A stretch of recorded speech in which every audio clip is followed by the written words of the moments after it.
Salut, j'espère que vous allez bien, tous mes abonnés. Je suis contente de vous voir.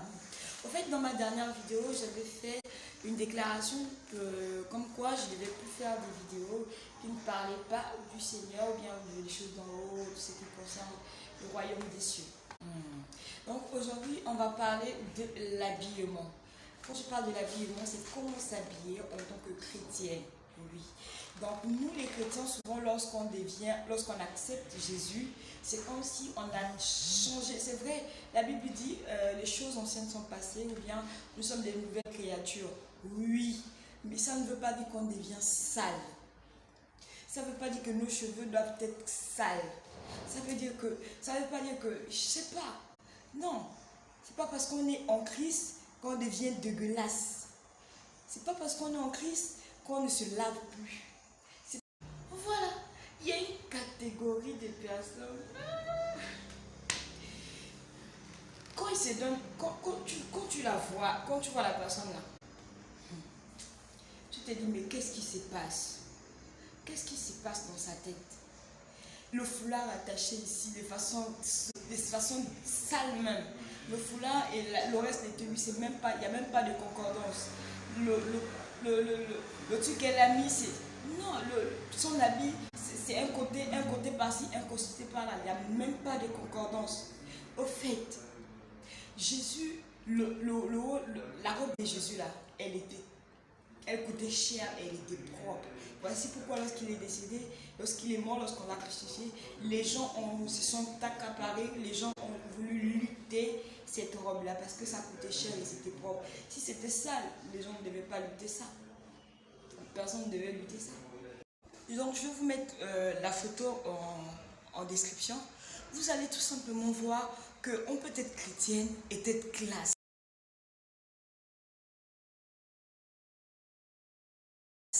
On peut être chrétien et être propre. Et quand tu es propre en Christ, ça va permettre à d'autres personnes qui ne le sont pas de pouvoir t'être attirées. Imagine toi, tu vas évangéliser, tu vas prêcher la parole à quelqu'un et la personne te voit tout dégueulasse, tout sale. La personne va se dire, mais attends, moi je vais laisser ma vie, je vais devenir comme ça. Alors que lorsque tu es propre, tu es belle, tu prends soin de toi, la personne te voit, tu brilles. En fait, l'esprit qu'on a reçu, c'est un esprit de propriété.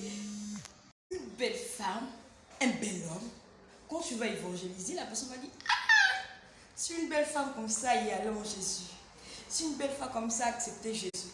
C'est que moi aussi je vais le faire. Évitez ça. Évitez ça. Souvent, notre façon de faire empêche que quelqu'un accepte l'évangile. C'est nous qui avons, c'est bizarre, quand on accepte le Seigneur, c'est nous qui avons déjà tous les problèmes du monde. C'est nous qui commençons à nous lamenter. C'est nous on se néglige. Non. Oh non. Tu dois prendre soin de toi pour attirer tous ceux qui sont autour de toi.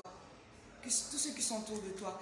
La Bible dit, c'est même pas la Bible, on dit l'extérieur reflète l'intérieur.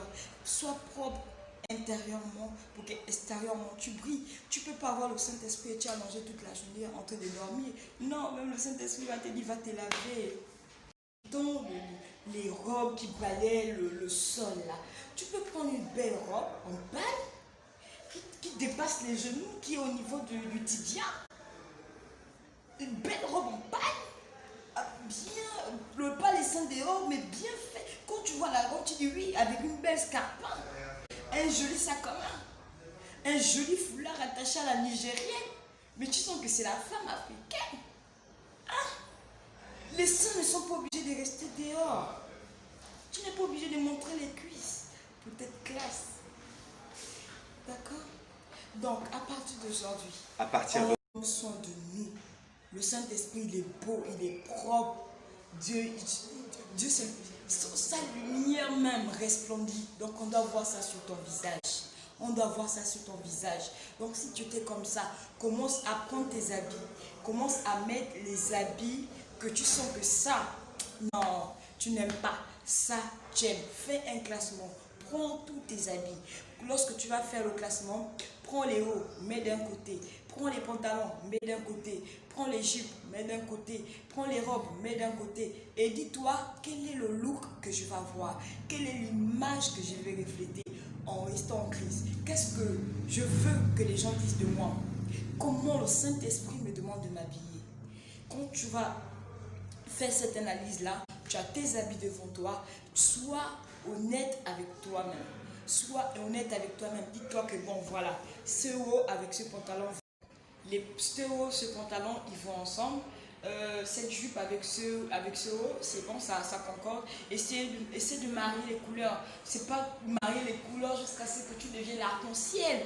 Non, disons, Marie, vous voyez, voici, j'ai mis une bottine là, excusez-moi derrière.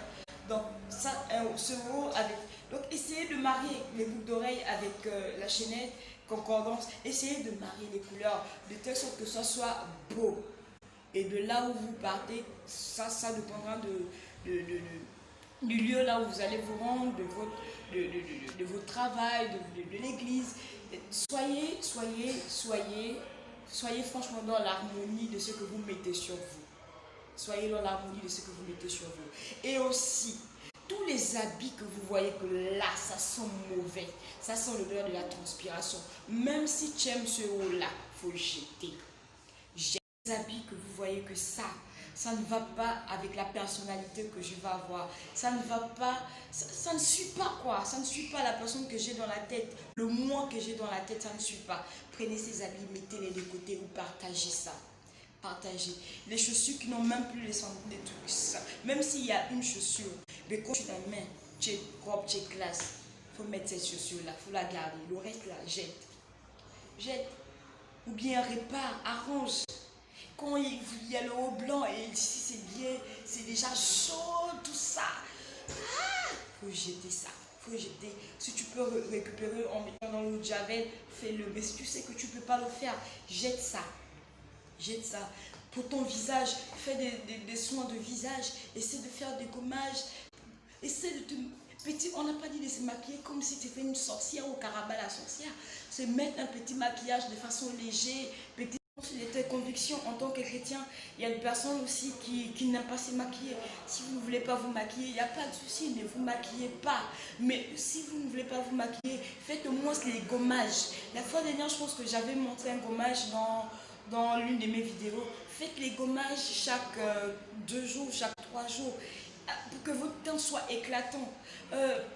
Pour toutes les personnes qui ne portent pas les pantalons, il n'y a pas de souci. Faites-vous des belles robes, bien allez-y. Il y a les marchés forcément là où on vend 100 francs, 200, ou bien 1 dirham, 2 dirhams, 0. Il y a des choses comme les marchés, vous-même vous connaissez les marchés, les femmes, on connaît les secrets.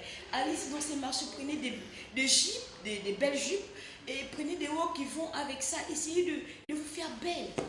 Essayez de vous faire belle, pas pour vous-même et pour le Seigneur.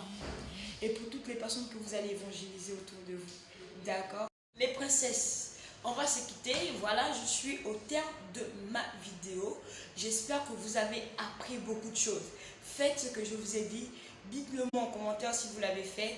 Partage la vidéo pour ton frère, pour ta soeur, que tu sais qu'elle est dans ce cas-là. Tu n'as pas besoin de dire, voilà, ma soeur fait ceci. Si tu sais que j'ai remarqué que la soeur là vraiment, partage la vidéo à la soeur sur son WhatsApp.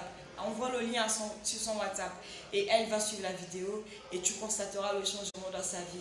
Que le Seigneur t'accorde la force et la capacité de pouvoir lutter sur tous tes adversaires, de pouvoir combattre tes adversaires. Parce qu'il dit dans Jérémie 1, verset 19, qu'ils vous feront la guerre mais ils ne vous vaincront pas. Au revoir.